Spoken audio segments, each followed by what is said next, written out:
Sudahlah, rawatlah luka-lukamu. Aku tahu bahwa luka-lukamu itu tidak akan memberikan pengaruh apa-apa, tapi sebaiknya kau bersihkan dan kau obati.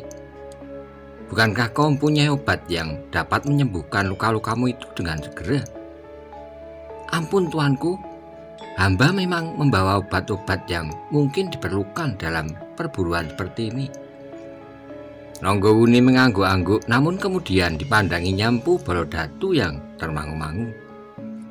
Siapakah orang itu, Empu? Agaknya aku belum pernah melihatnya. Namun menilik wajahnya yang mirip dengan wajahmu, tentu ia mempunyai hubungan keluarga dengan kau. Ia adalah adikku, tuanku. Ia datang ke padepokan hamba, dan agaknya ia ingin berburu di tengah hutan yang lebat ini, sehingga ia hamba bawa bersama hamba sekarang ini. Ronggowuni mengangguk-angguk, lalu ia pun bertanya pula, siapakah namanya? Baladatu, tuanku, Empu Baladatu. Ronggowuni mengangguk-angguk sambil tersenyum. Ia bertanya kepada Empu Balodatu, apakah kau tidak tinggal bersama kakakmu? Ampun tuanku, hamba tinggal di tempat yang jauh. Tapi karena kerinduan hamba kepada satu-satunya saudara laki-laki, maka hamba pun memerlukan menengoknya. Ronggowuni tertawa, katanya, dan sekarang kalian berdua telah berburu di tengah-tengah hutan ini. Sungguh mengagumkan cara kakakmu menangkap harimau itu. Aku tahu kakakmu adalah seorang yang suka sekali mengumpulkan kulit binatang buruan. Ia tentu lebih senang mendapatkan kulit yang utuh daripada yang telah cacat karena senjata. Itulah sebabnya ia lebih senang membunuh harimau itu dengan caranya, meskipun ia sendiri telah terluka. Hamba tuanku, dan apakah kau juga ingin mencobanya? Ampun tuanku, hamba sama sekali tidak berkemampuan apapun juga. Karena itu hamba hanyalah sekedar mengikut di belakang. Ronggowuni mengerutkan keningnya, namun ia pun kemudian tersenyum. Kok kakak beradik memang suka merendahkan diri. Sikapmu tidak dapat mengelabui aku. Tapi baiklah, obatilah lukamu lebih dahulu. Aku akan melihat harimau yang telah kau bunuh itu. Empu Songgondaru pun kemudian melangkah surut. Sementara itu Ronggowuni dan Maesa Cempaka diiringi seorang yang telah melampaui separuh baya dan yang disebutnya Lembu Ampal melangkah mendekati harimau yang tergolek mati. Tuanku tidak berkuda? Bertanya Empu Songgondaru tiba-tiba. Tidak, jawab Ronggowuni. Empu Songgondaru menjadi terheran-heran. Karena itu justru sejenak ia termangu-mangu memandang Ronggowuni. Maesa Cempaka dan Lembu Ampal berganti-ganti. Kenapa kau heran? Bertanya Ronggowuni. Tentu kau pikir bahwa jarak antara istana di kota raja sampai ke hutan ini cukup jauh. Hamba tuanku, aku memang berkuda sampai di hutan ini, tetapi aku perintahkan para pengawalku pergi. Aku minta mereka menjemputku 2 malam lagi, sehingga aku akan berada di tempat ini 3 hari 2 malam. Oh, jadi tuanku baru hari ini mulai berburu. Agaknya kita tidak terpaut lama. Kau datang. Empu Songgondaru menjadi semakin bingung. Oh, ampun tuanku, hamba tidak mengerti. Ronggowunilah yang kemudian menjadi heran. Namun kemudian katanya, kau belum mengobati lukamu. Lakukanlah. Nanti kita akan berbicara tentang saat kehadiran kita masing-masing. Empu Songgondaru mengangguk dalam-dalam, katanya, hamba tuanku, hamba mohon maaf bahwa hamba akan mengobati luka-luka hamba. Ronggowuni dan Maesa Cempaka pun kemudian melangkah mendekati harimau yang terkapar mati. Nampaknya harimau itu benar-benar masih utuh, hanya dari mulutnya mengalir darah dari dalam tubuhnya yang agaknya telah remuk. Bukan main, desis Ronggowuni. Harimau loreng yang jarang terdapat. terlampau besar bagi harimau biasa, desis Maesa Cempaka. Suatu keuntungan bagi Empu Sang Gandharu, meskipun ia harus mengalami luka-luka. Lembu Ampal berdiri dengan menyilangkan tangan di dadanya meskipun ia memperhatikan harimau itu pula. Namun ia tidak kehilangan kewaspadaan, karena yang dikawal itu adalah orang yang sedang memerintah Singosari. Memang kadang-kadang kedua anak muda itu berbuat aneh, sekali-sekali mereka ingin melepaskan diri dari kungkungan jabatan oleh ketentuan-ketentuan yang menjemukan. Karena itu pula lah maka mereka kemudian telah pergi berburu dengan caranya, meskipun seperti yang dikatakan oleh Empu Sang Gandharu adalah berbahaya sekali. Dalam pada itu Empu Sang Gandharu dibantu oleh cantriknya telah mengobati lukanya Empu Baladatu, yang menungguinya sempat bertanya, apakah cara itu seringkali dilakukan oleh kedua anak muda itu? Mereka memang sering berburu, jawab Empu Sang Gandharu. Tetapi tidak dengan cara ini, cara yang sangat berbahaya dan kurang dapat dipertanggungjawabkan. Semua orang akan menyalahkannya jika terjadi sesuatu atas mereka. Empu Baladatu menarik napas dalam-dalam. Tanpa disangka-sangka ia telah bertemu dengan kedua orang anak muda yang berada di puncak pemerintahan Singosari itu.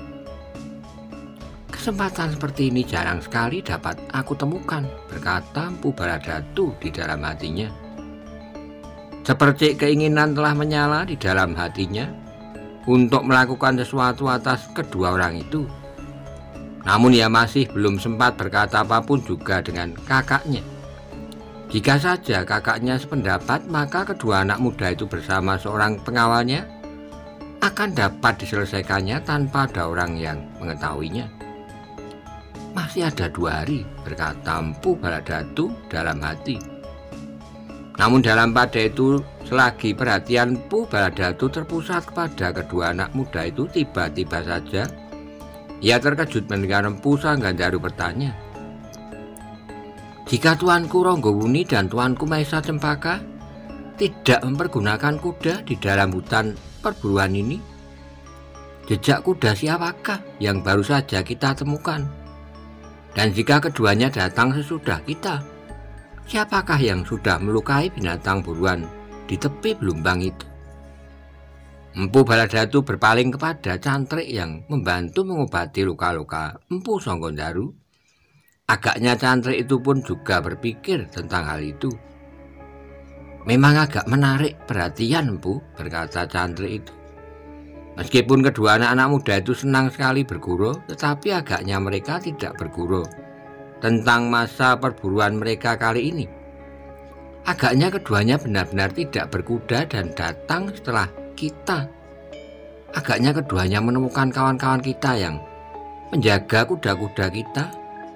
Dan dari mereka lah kedua anak muda itu mengetahui bahwa Empu sudah berada di arena perburuan. Mungkin juga demikian. Tapi bukankah dengan demikian masih ada pertanyaan yang harus dijawab? Siapakah yang telah datang lebih dahulu dan berburu dengan kuda, seperti yang sering dilakukan oleh Tuanku Ronggowuni dan Tuanku Maesa Cempaka?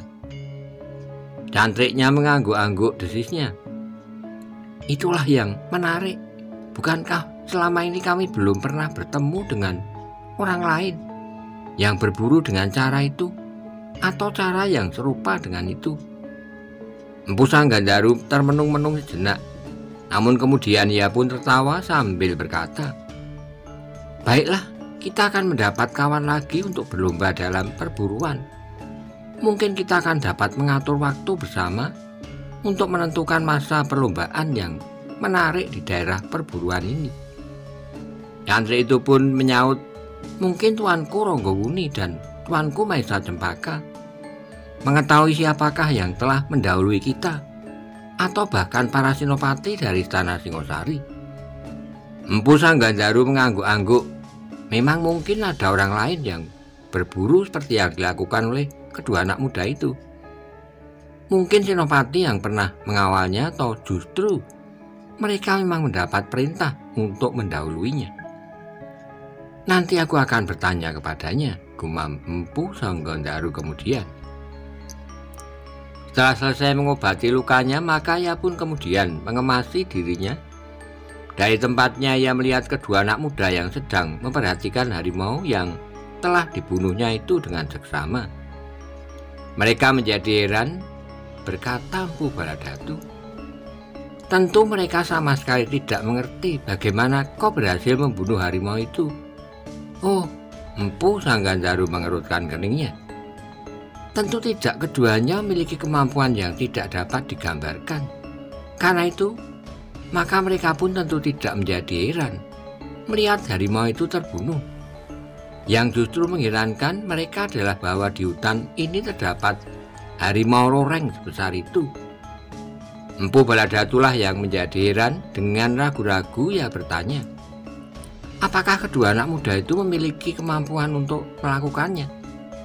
Empu Songgondaro memang termangu-mangu sejenak. Namun kemudian ia mengelakkan pertanyaan itu dan berkata, aku tidak tahu pasti, tapi keduanya adalah anak-anak muda yang perkasa. Empu Baladatu hanya mengangguk-angguk saja. Sementara itu tiba-tiba saja Empu Songgondaro berkata, masih ada kemungkinan kita menemukan harimau loreng yang lain. Dari mana Kakang mengetahuinya? Harimau yang terbunuh itu adalah harimau betina. Jika ada harimau jantan yang mendampinginya, tentu harimau itu akan mencarinya. Harimau itu tahu benar apa yang telah terjadi dengan betinanya. Oh, Empu Baladatu mengangguk-angguk. Namun tiba-tiba saja mereka melihat kedua anak muda yang sedang mengamat-amati harimau yang terbunuh itu. Dengan tergesa-gesa mendekati Empu Songgondaro dengan lantang. Ronggowuni berkata, Empu Songgondaro, kau sudah mendapatkannya seekor. Jika masih ada seekor yang lain, aku mengingininya. Maksud tuanku, jika harimau jantan itu mencarinya, ya, biarkan harimau itu di tempatnya sampai malam nanti. Aku akan menunggunya di sini. Tuanku akan menangkap harimau jantan itu, ya. Empu Baladatu menjadi berdebar-debar. Sekilas dipandanginya wajah kakaknya yang ragu-ragu. Sebenarnya lah Empu Songgondaro menjadi ragu-ragu. Sebenarnya yang ingin memperingatkan bahwa harimau itu memang berbahaya sekali, apalagi di malam hari. Tetapi jika ia berbuat demikian, maka jika kedua anak muda itu menjadi salah paham, mereka tentu menyangka betapa sombongnya ia, bahwa sudah ia berhasil membunuh harimau itu, maka ia menganggap orang lain tidak akan dapat melakukannya. Karena Empu Songgondaro nampak ragu-ragu, maka Ronggowuni mendesaknya. Kenapa kau ragu-ragu? Aku menginginkan harimau yang seekor lagi. Empu Songgondaro menjadi semakin bingung. Namun dalam pada itu Empu Baladatu berpikir lain. Kebetulan sekali jika anak muda itu berniat untuk menangkap harimau itu, seperti yang dilakukan oleh Empu Songgondaro. Bahkan ia pun kemudian bertanya, apakah tuanku akan pergunakan cara seperti yang dilakukan oleh Kakang Songgondaro? Ya, aku akan menangkap harimau jantan itu tanpa melukainya. Aku juga harus mempunyai kulit harimau loreng sebesar kepunyaan Empu Songgondaro, tanpa cacat. Di masa perburuan yang lampau, aku telah memenangkan perlombaan. Saat kami berpacu menangkap binatang buruan, akulah yang pertama. Sekarang aku pun harus dapat menyamainya. Jika ada kesempatan, kecuali jika harimau itu tidak pernah ada lagi di hutan. Empu Baladatu mengangguk-angguk, katanya, tuanku adalah anak muda yang perkasa. Tentu rakyat Singosari akan berbangga mempunyai seorang maharaja yang memiliki kemampuan yang luar biasa. Lupakan, aku sedang berusaha melupakan segala-galanya dari kedudukanku. Aku kini adalah pemburu seperti kakakmu. Jika aku masih dibebani kedudukan istana itu, maka aku tidak akan berani berbuat apa-apa, dan aku akan memanggil pegawai segelas papan hanya untuk menangkap seekor harimau. Lembu Ampal menarik napas dalam-dalam. Kedua anak muda ini memang mempunyai sifat yang agak aneh. Namun dalam pada itu Empu Baladatu berkata, "Ampun tuanku, hamba tidak mengerti maksud tuanku. Tapi agaknya tuanku ingin melupakan tugas sehari-hari yang menjemukan di istana. Ya, bukan main. Namun demikian setidaknya hambalah yang akan menjadi saksi atas kebanggaan rakyat Singosari. Jika hamba dapat melihat kemampuan tuanku yang tidak ada taranya itu, aku baru akan mencoba," sahut Ronggowuni. "Ampun tuanku," potong Lembu Ampal. "Jika hamba boleh mengajukan permohonan, janganlah tuanku lakukan. Sebenarnya lah sangat berbahaya untuk bertempur melawan seekor binatang buas, apalagi di malam hari." Ronggowuni mandang Lembu Ampal dengan kerut-merut di keningnya. Lalu, "Tetapi kesempatan serupa itu tidak akan aku temui lagi, Paman." Lembu Ampal menarik napas dalam-dalam. Ia sadar bahwa Ronggowuni adalah orang yang keras hati, sehingga jika ia berkemauan, sulitlah kiranya untuk mengurungkannya. Namun sekali ini maksudnya benar-benar berbahaya. Bertempur dengan seekor harimau yang besar di malam hari. "Paman," berkata Ronggowuni kemudian, "Paman jangan cepat menjadi cemas. Harimau itu belum tentu ada. Tetapi jika ada, apa salahnya aku menjajaki kemampuanku? Tetapi tidak dengan seekor harimau loreng sebesar ini, dan tanpa senjata. Jika tuanku berkenan membawa sebatang tombak pendek atau pedang, atau bahkan hanya sebilah pisau, aku tidak akan cemas. Aku yakin tuanku akan dapat membunuh harimau sebesar apapun juga. Tetapi usaha membunuh harimau dengan tanpa melukainya adalah suatu pekerjaan yang amat berat." Ronggowuni justru tertawa, katanya, "Memang kebiasaan orang-orang tua adalah sangat berhati-hati. Tapi jika sedikit-sedikit tidak mempercayai anak-anak muda, cobalah Paman mempercayai aku." Lembu Ampal menjadi bimbang. Sekilas dipandanginya Maiso Cempaka yang sedang berdiri termangu-mangu, seolah-olah ia ingin berkata, "Kenapa tidak tuanku berdua?" Tetapi Maiso Cempaka yang merasa dipandang oleh Lembu Ampal justru berkata, "Jika Kakanda Ronggowuni memberikan kesempatan itu kepadaku, aku akan menerima dengan senang hati." Ronggowuni tersenyum, katanya, "Aku lebih tua daripadamu, Adinda. Sebaiknya aku sajalah yang melakukannya." Lembu Ampal menarik napas dalam-dalam. Sementara itu Empu Songgondaru menjadi semakin bingung. "Tuanku," Empu Baladatulah yang kemudian berkata, "kenapa tuanku ragu-ragu? Seluruh Singosari akan berbangga dengan kemampuan tuanku." "Ah, jangan memuji seperti terhadap anak-anak yang segan mandi begitu, Empu. Aku memang tidak ragu-ragu. Tapi bukan karena aku mengharapkan pujian dari siapapun. Aku sekedar ingin menjajaki kemampuanku. Tidak sebagai kebanggaan dan apalagi untuk memperkuat kedudukanku." Wajah Empu Baladatu menjadi kemerah-merahan. Ternyata anak muda itu memiliki tanggapan yang tajam. Meskipun demikian ia berkata, "Ampun tuanku, bukan maksud hamba muji tuanku seperti memuji anak-anak. Setidaknya hamba sendiri benar-benar telah mengagumi tuanku. Meskipun baru niat yang terbersit di hati tuanku. Dengan demikian hamba mengetahui betapa kuatnya kemauan yang tersimpan di dalam dada tuanku, seperti juga kemauan untuk memerintah dengan sebaik-baiknya." Ronggowuni mengerutkan keningnya, tetapi sebelum ia menjawab, Lembu Ampal telah mendahului. "Empu, agaknya kau pun orang yang luar biasa seperti kakakmu. Empu Songgondaru, kau selalu ingin menyaksikan peristiwa-peristiwa yang dahsyat.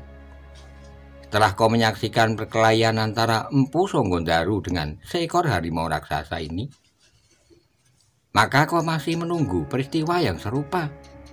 Ah, desis Empu Baladatu. Bukan maksudku, tapi semuanya itu terdorong oleh kekagumanku kepada Tuanku Ronggowuni dan Tuanku Mahesa Cempaka. Maaf Empu, sahut Ronggowuni. Aku melakukannya tidak atas pengaruh perhatian orang lain. Aku melakukan karena keinginanku sendiri.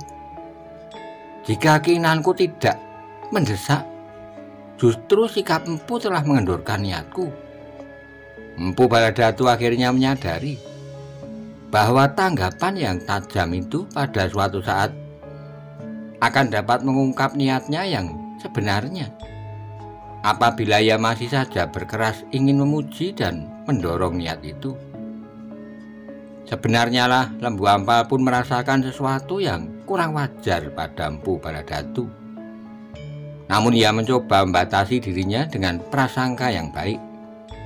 Ia membatasi dirinya dengan dugaan bahwa Empu Baladatu memang hanya sekedar ingin melihat perkelahian yang tentu akan dahsyat sekali.